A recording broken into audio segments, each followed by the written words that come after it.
기도하시겠습니다. 새로운 하루를 주신 하나님, 감사와 찬송을 올려드립니다. 오늘도 기도와 찬송으로 말씀을 묵상함으로 하루를 출발하오니 하루 종일 우리와 동행하여 주옵시고 주님과 함께 있는 이 기쁨을 놓치지 않게 하여 주시옵소서. 답답하고 괴로운 마음이 다 떠나가게 하시고 샘솟는 기쁨으로 충만하게 채워 주시옵소서. 우리의 기도에 응답하시는 예수 그리스도의 이름으로 기도 올리옵나이다. 아멘. 오늘 말씀은 열왕기하 11장 13절부터 21절까지의 말씀입니다. 아달랴가 호위병과 백성의 소리를 듣고 여호와의 성전에 들어가 백성에게 이르러 보매 왕이 규례대로 단 위에 섰고 장관들과 나팔수가 왕의 곁에 모셔 섰으며 온 백성이 즐거워하여 나팔을 부는지라. 아달랴가 옷을 찢으며 외치되 반역이로다 반역이로다 하매 제사장 여호야다가 군대를 거느린 백부장들에게 명령하여 이르되 그를 대열 밖으로 몰아내라. 그를 따르는 자는 모두 칼로 죽이라 하니 제사장의 이 말은 여호와의 성전에서는 그를 죽이지 말라 함이라. 이에 그의 길을 열어주매 그가 왕궁에 말이 다니는 길로 가다가 거기서 죽임을 당하였더라. 여호야다가 왕과 백성에게 여호와와 언약을 맺어 여호와의 백성이 되게 하고 왕과 백성 사이에도 언약을 세우게 하매 온 백성이 바알의 신당으로 가서 그 신당을 허물고 그 제단들과 우상들을 철저히 깨뜨리고 그 제단 앞에서 바알의 제사장 맏단을 죽이니라. 제사장이 관리들을 세워 여호와의 성전을 수직하게 하고 또 백부장들과 가릿사람과 호위병과 온 백성을 거느리고 왕을 인도하여 여호와의 성전에서 내려와 호위병의 문 길을 통하여 왕궁에 이르매 그가 왕의 보좌에 앉으니 온 백성이 즐거워하고 온 성이 평온하더라. 아달랴를 무리가 왕궁에서 칼로 죽였더라. 요아스가 왕이 될 때의 나이가 7세였더라. 아멘. 오늘은 열왕기하 11장 13절부터 21절의 말씀으로 반역이로다 개역이로다 반역이로다 개역이로다 라는 제목의 말씀을 함께 나누고 기도하는 시간을 갖겠습니다. 여러분 혹시 아달랴라는 왕을 알고 계십니까? 남유다의 7번째 왕이고요. 그런데 남성이 아니라 여성 왕입니다. 이스라엘을 통틀어서 여왕은 딱 하나였는데 바로 이 아달랴 여왕밖에는 없었습니다. 문제는 보통 여왕이 아니고요. 아주 극악무도한 피도 눈물도 없는 괴물이라 이렇게 부르고 싶어요. 남편과 아들과 손주들을 다 망가뜨리거나 비극적인 최후를 맞이하게 한 여인, 남편 여호람과 그 자손들을 아합의 집처럼 우상 숭배하고 악을 행하도록 절대적으로 영향을 끼친 여인이 바로 이 아달랴고요. 아들 아하시야를 곁길로 가게 해서 전쟁터에서 죽게 하고 심지어 권력에 대한 욕심 때문에 스스로 자기 손주들을 다 멸했던 여인이 바로 이 여인입니다. 여러분, 할머니가 되면 손주들을 보면 자기가 낳은 자식보다 더 이쁘다 그렇게 표현을 하는데 이 아달랴 할머니는 도대체 왜 그랬을까요? 왜 손주들을 자기가 다 죽였을까요? 원래 어제 묵상할 본문인 열왕기하 11장 1절에 보면 이렇게 되어 있어요. 그의 아들이 죽을 것을 보고 일어나 왕의 자손을 모두 멸절하였으나 자식 아하시야가 이제 죽게 될 것을 보고서 통곡하고 괴로워해야 될 텐데 그게 아니라 그 다음을 생각했다는 거예요. 자기가 모든 왕위를 다 차지하리라. 손주들을 다 멸절하고 완전히 다 뿌리 뽑듯이 이 잡듯이 손주들을 다 죽이게 됩니다. 여러분, 이런 나쁜 할머니가 어디 있습니까? 그래서 제가 괴물이라 그러는 거예요. 정말 자칫하면 손주들이 정말 한 명도 빠짐없이 싹 다 죽을 뻔했습니다. 참 다행인 거는요, 딱 한 명이 살아남았어요. 여러분, 이게 왜 중요하냐면요, 북이스라엘은 여러 번 왕조가 바뀌었는데 남유다는 한 왕조예요. 다윗의 왕조를 계속 이어가고 있었습니다. 그게 하나님의 뜻이었습니다. 만약에 다윗의 자손이 끊어지면 이 아달랴가 모든 손주들 한 명도 남김없이 다 죽으면 어떻게 되겠습니까? 하나님의 뜻이 어떻게 이어져 가겠습니까? 다윗의 자손 중에 메시아 예수 그리스도께서 오신다고 약속하셨는데 여기서 끝나면 하나님이 약속을 변경하셔야 됩니다. 정말 다윗 왕조가 완전히 끝날 줄 알았는데 하나님의 은혜로 딱 한 명의 손자가 목숨을 건집니다. 그게 바로 요아스라고 하는 아이입니다. 아하시아의 누이인 여호세바, 그러니까 요아스의 고모죠, 고모. 고모가 이 요아스를 빼내가지고 숨겼다고 하는 거예요. 그리고 이 요아스를 무려 6년 동안이나 아주 잘 숨겨 놓습니다. 여러분, 이게 우연인 것 같아도요, 하나님의 은혜였습니다. 백성들은 이렇게 생각했을 거예요. 초반에 아달랴 여왕의 통치 속에서 분명히 왕자들이 다 죽지는 않았을 것이다 하고 신락 같은 희망이 있었을 겁니다. 한 2년, 3년 지나니까 점점 그 희망이 희미해져 갔습니다. 5년이 지나고 이제 6년이 될 때쯤에는요, 왕자가 다 죽은 게 맞구나. 우리는 이제 아달랴 여왕의 통치 속에서 죽을 때까지 계속 불행한 삶을 살겠구나. 이렇게 하고 자포자기하고 절망하고 모든 걸 수용할 때쯤 기회는 지금이다. 이제 요아스 왕이 7살 정도 되었으니 왕위를 회복할 때가 바로 이때다 하고 요아스를 빼내 살린 요아스의 고모 여호세바의 남편이 제사장이었거든요. 여호야다. 그 여호야다가 일어나가지고 거사를 행하게 됩니다. 왕위를 복권시키는 거예요. 그래서 14절을 한번 보시면 요아스 왕을 단 위에 세우고 장관들과 나팔수가 왕의 곁에 서고 온 백성이 즐거워하게 됩니다.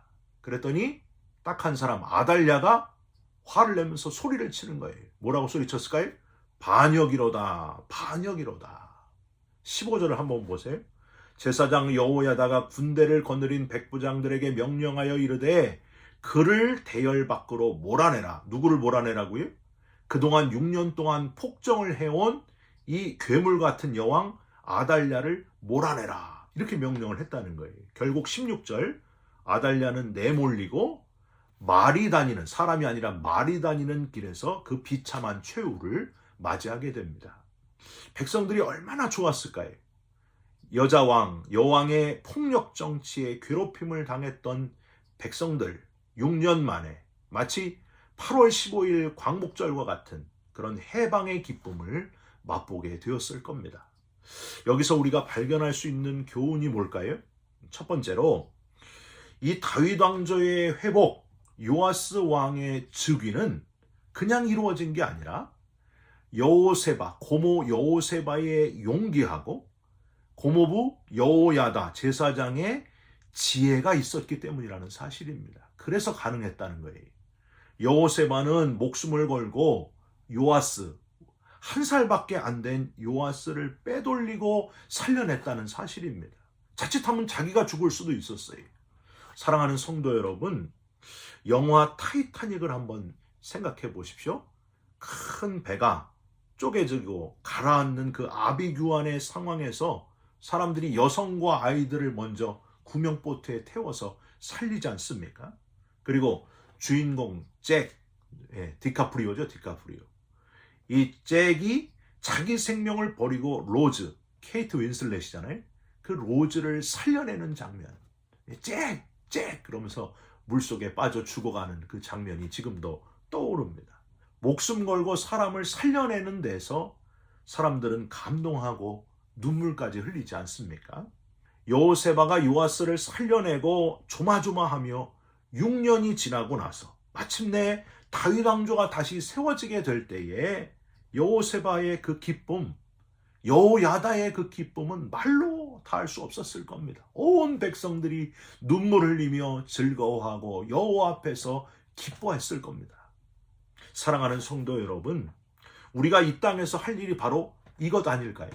여호세바의 역할, 요아스를 살려내는 일, 세상에 많은 사람들이 아직도 예수 그리스도를 영접하지 못하는 사람들, 하나님을 믿지 않는 사람들이 얼마나 많습니까? 그 사람들을 살려내는 일, 여호세바와 같이 살려내는 일, 그 일이 바로 우리가 할 일이 아니겠습니까? 나만 예수 믿고 구원받는 것이 아니라 다른 영혼을 살려내는 일에 최선을 다하는 살아있는 그리스도인 되시기를 주님의 이름으로 부탁드립니다. 하나님이 그 일을 가장 기뻐하신다는 거예요. 여호세바의 남편 여호야다, 제사장 여호야다의 지혜도 또한 중요합니다. 이것도 없었으면 안 됐어요. 잘 준비하는 것이 바로 지혜라고 하는 거예요. 이 여호야다는 결전의 이날이 오기까지 준비를 철저히 했다는 거예요. 15절에 백부장들에게 명령하기 전에 이미 모든 준비가 다 마쳐진 상태였습니다. 그래서 어제 본문 4절에서 8절에 보면은요, 혁명군을 세 파트로 나눠가지고 왕궁, 수루문, 여호와의 전 이 세 군데 배치해가지고 조직적으로 준비를 딱 마치게 됩니다. 10절에 보면 어제 본문 다윗 왕의 창과 방패를 백부장에게 주었다 하는 구절이 나옵니다. 지금 다윗 왕조가 다시 세워지는 거예요. 그 의미예요. 다윗 왕의 창과 방패를 백부장에게 나누어 줬다. 그리고 12절에 보면요, 요아스 왕자에게 왕관을 씌워주고 율법책을 주면서 기름을 부었고 온 백성 무리가 박수하며 왕을 만세를 부르면서 왕을 맞이했다 하는 사실입니다. 그러니까 지금 왕의 대관식을 철저하게 그동안 준비해 왔고 그날 마침내 성왕리에 온 백성들이 즐거워하며 거사를 성공시키게 되었다 하는 거예요. 저는요, 지금 개척해서 7개월이 된 저희 교회가 예배 준비하는, 미리 준비하는 모습을 보면서 너무너무 감동적이에요. 딱 1시간 전에, 더 일찍도 안 돼요. 딱 11시부터 이제 준비를 하는데, 그래서 12시에 예배를 드리는데 빠른 속도로 이어집니다. 아래쪽에 애찬관에는 식사 애찬 준비로 테이블 깔고 의자 깔게 깔고 이제 성도들 불편하지 않게 식사하시도록 만반의 준비를 하고요. 애찬실에는 성가대가 연습을 하고, 이게 지금 다 동시에 이루어지는 거예요. 가운 입고 그리고 만반의 준비를 합니다. 찬양을 연습하고 위로 올라와서는 교회학교 그 교육관에서 교회학교 예배 준비를 철저히 하고, 본당에서는 멀티미디어 팀이 빠른 시간 안에 세팅을 하고 찬양팀이 연습을 하고 준비를 하면 이 모든 게 다 동시에 이루어지는 거예요. 바쁘지만은 얼마나 철저하게 준비하시는지 몰라요. 그렇게 바쁘게 준비하면서도 불평이 아니라 웃음이 터져 나오는 거예요. 서로를 돕고 서로를 격려하고 그러면서 너무 감사하게 준비를 하시는 모습을 보면서 담임 목사로서 너무너무 행복하고 너무너무 기쁩니다. 여러분, 동성애자 목사 안수를 주고 동성애자 감독이 나오고요, 동성애자 결혼식을 허용하고 성경의 진리를 장정해서 빼버린 인본주의로 흘러가 버리고 있는 교단을 버리고 건물을 버리고 건물이 교회가 아니다 하는 것을 몸소 느끼면서 이렇게 고생을 하시면서도 주님의 은혜를 간절히 사모하는 모든 성도님들을 보면서 얼마나 감사하고 하나님께 영광을 돌리는지 모릅니다. 사랑하는 성도 여러분, 최선을 다해서 준비하시고 다윗 왕조가 다시 세워지는 기쁨, 하나님이 주인 되시는 기쁨, 하나님이 받으시는 참 예배를 날마다 드리는 성도님들이 다 되시기를, 참 예배를 회복하는 성도님들이 되시기를 주님의 이름으로 부탁드립니다. 또 하나는요, 하나님을 경외하면서 온 백성들이 신당과 바알 신당과 우상을 다 깨트리고 여호와의 성전을 회복했다 하는 사실에 집중하시기를 바랍니다. 15절을 보세요. 다시 보세요. 아달랴를 처리하는데 백부장들에게 명령을 내리면서 그를 대열 밖으로 몰아내라 하고 맨 끝에 뭐라고 되어 있어요? 이 말은 여호와의 성전에서는 그를 죽이지 말라 함이라. 하나님의 거룩한 전에서 피를 흘려서는 되겠는가? 그래서 이 아달랴를 끌어 바깥으로 내보내서 말이 다니는 길에서 처단했다고 하는 거예요. 하나님을 경외하는 여호야다의 모습을 우리는 여기서 발견하게 됩니다. 거기다가 북이스라엘은 예후가 일어나가지고 부패한 왕조를 개혁하고 우상을 철폐하며 바알의 신당을 뭘로 만들었어요? 변소로 만들었잖아요. 그런데 이 남유다는 여호야다가 일어나가지고 요아스 왕을 세우고 18절에 우상이 아주 철저하게 깨트려지고 회파되고 정리되는 모습을 우리는 발견하게 됩니다. 신당을 허물고 우상들을 철저히 깨트리고 바알의 제사장 맏단을 죽이고 성전을 수직하게 했다. 성전을 꼿꼿이 세웠다. 여러분, 하나님이 얼마나 좋아하셨겠습니까? 이스라엘의 왕들 중에서 히스기야 왕, 요시야 왕은 우리들이 잘 기억하잖아요. 여러분, 우리들이 왜 기억할까요? 히스기야, 요시야 왕이 대표적으로 우상을 철폐하고 모든 산당, 신당을 깨부셨던 그런 왕이었기 때문입니다. 그럼 가장 악한 왕이라고 비난받는 왕은 누굴까요? 여로보암 왕이에요. 북이스라엘 첫 번째 왕, 여로보암 왕. 왜 그럴까요? 베델과 단에 금송아지를 만들고 백성들을 예루살렘으로 내려가지 못하게 했다는 거예요. 우상 숭배에 앞장선 여로보암. 그래서 가장 악한 왕이다. 그래서 여로보암의 죄를 따라서 여로보암처럼 악하게 행했다. 이런 말이 나오는 거예요. 사랑하는 성도 여러분, 하나님이 가장 싫어하는 게 바로 우상 숭배입니다. 그래서 십계명에서도 그걸 만들지도 말고 절하지도 말고 섬기지도 말라. 나 여호와는 질투하는 하나님이다. 그렇게 말씀하시지 않았습니까? 사랑하는 성도 여러분, 사람이나 어떤 대상이 우리의 섬김의 대상이 될 수 없다는 거예요. 만들어진 것이 우리가 섬기는 대상이 될 수가 없다는 겁니다. 하나님만이 주인 되시고 하나님을 높이면서 하나님을 섬기면서 하나님을 경외하면서 그렇게 살아가는 저와 여러분들이 다 되시기를 예수님의 이름으로 축원드립니다. 기도하겠습니다. 하나님, 자기 손주들까지 다 죽이고 스스로 왕이 된 여왕 아달랴의 모습을 보니까 참 참담합니다. 우리 인간이 그렇게 욕심 때문에 가족도 다 해할 수 있는 그런 존재임을 잊지 않게 하여 주옵소서. 용기 있는 그리스도인, 잘 준비하는 그리스도인 되게 하시고 무엇보다도 하나님을 경외하는 마음으로 내 안에 그리고 내 주위의 모든 우상을 다 철폐하는 온전히 하나님만 섬기는 우리 모두가 되게 하여 주시옵소서. 예수 그리스도의 이름으로 기도 올리옵나이다. 아멘. 하늘에 계신 우리 아버지여, 이름이 거룩히 여김을 받으시오며 나라가 임하시오며 뜻이 하늘에서 이룬 것 같이 땅에서도 이루어지이다. 오늘날 우리에게 일용할 양식을 주옵시고 우리가 우리에게 죄진 자를 사하여 준 것 같이 우리 죄를 사하여 주옵시고 우리를 시험에 들게 하지 마옵시고 다만 악에서 구하옵소서.